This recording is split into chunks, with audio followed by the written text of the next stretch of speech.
মানব পাচারকারীদের হাতে ৪২ লাখ টাকা তুলে দিয়েও বাঁচাতে পারেননি কলিজার টুকরো সন্তানকে। মাফিয়া ও দালাল চক্রের দাবিকৃত আরও ২৬ লাখ টাকা দিতে কিছুটা দেরি হওয়ায় নির্মম চালিয়ে মেরেছে সন্তানকে। এমনই অভিযোগ তুলে বুকফাটা আর্তনাদ করছেন এই অসহায় মা।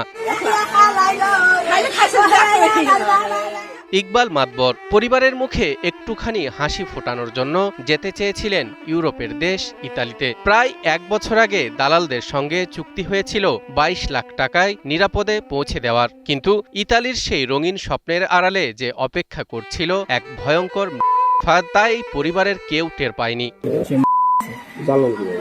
জানছি যে আমার বাইরে ওখানে যে লোক আসলো ওইখান থেকে যে সারাই আনছে, সারা ওখানে আসলে ওখানে সারা থাকতে সারাই আনছে, পরে খবর দিয়েছে যে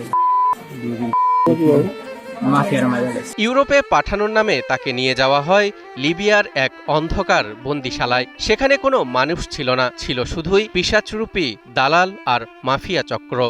তাড়াতাড়ি আমার টাকা ঢুকা অ্যাকাউন্টে, বুঝো ভাইরা বিকাশ নাম্বার দিলে অ্যাকাউন্ট নাম্বার দিলে টাকা ঢুকাই দিন, বুঝো পরিবারের স্বজনদের অভিযোগ, ইকবালকে বন্দি রেখে শুরু হয় অমানুষিক শারীরিক নির্যাতন। ভিডিও কলে স্বজনদের সামনেই চালানো হতো বেধড়ক জিম্মি দশা থেকে ছেলের জীবন বাঁচাতে সঠিক মাত্রার কার্বন কম্বিনেশন বৃদ্ধি করে পাইপের ডাক্টিলিটি ও হেভি লোড নেয়ার ক্ষমতা। Falcon MS pipe.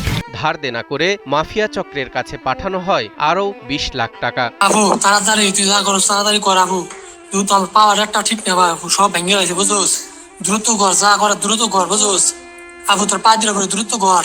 কিন্তু দালালদের লোভের শেষ ছিল না। মুক্তি দেওয়া তো দূরের কথা, শেষবার ইকবালের জীবনের দাম ধরা হয় আরও ২৬ লাখ টাকা।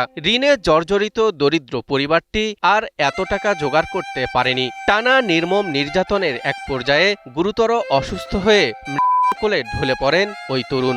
এই ১০ তারিখ শুক্রবার রাত ৮টায় ফোন দিছে, মা বিয়ারা পিটাইতেছে, আমার বাবারে দেখাইতেছে, আর মাইয়াই ধরছে, আপু আমার জানটা ভিক্ষা দে, আপু আমার জানটা ভিক্ষা দে, আমার শক্তি নাই আপু, আমার সব রঞ্জা রঞ্জা খোলা গেছে বাইরে টাকা চাই। লিবিয়ায় এই যুবকের বাড়ি মাদারীপুরের শিবচর উপজেলার দক্ষিণ বহেরাতলা ইউনিয়নের সরকারের চর গ্রামে। অন্যদিকে মানব পাচারকারী চক্রের মূল হোতা সাগর ও কামরুলের বাড়ি পার্শ্ববর্তী বাঁশকান্দি ইউনিয়নের ছলেনামা গ্রামে।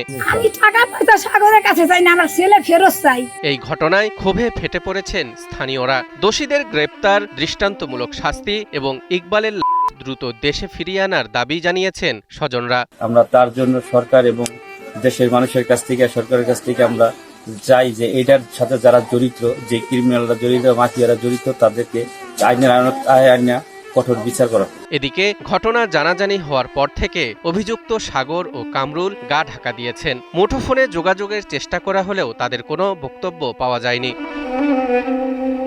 তবে এ ঘটনায় এরই মধ্যে শিবচর থানায় লিখিত অভিযোগ দায়ের করেছে পরিবার। ঘটনার সুষ্ঠু তদন্ত করে আইনানুগ ব্যবস্থা গ্রহণের আশ্বাস দিয়েছেন শিবচর থানার ওসি কামাল হোসেন। যে লোক সে হলো আমার দেবর হয়, আমাদের ছেলে, আর প্রথম কন্ট্রাক্ট হয় ২২ লক্ষ টাকা, তারপরে নেয়ার পরে লিডার নেয়ার পরে ধাপে ধাপে আরও টাকা নিছে, মোট মানে ৪২ লক্ষ টাকা দেওয়া হয়েছে।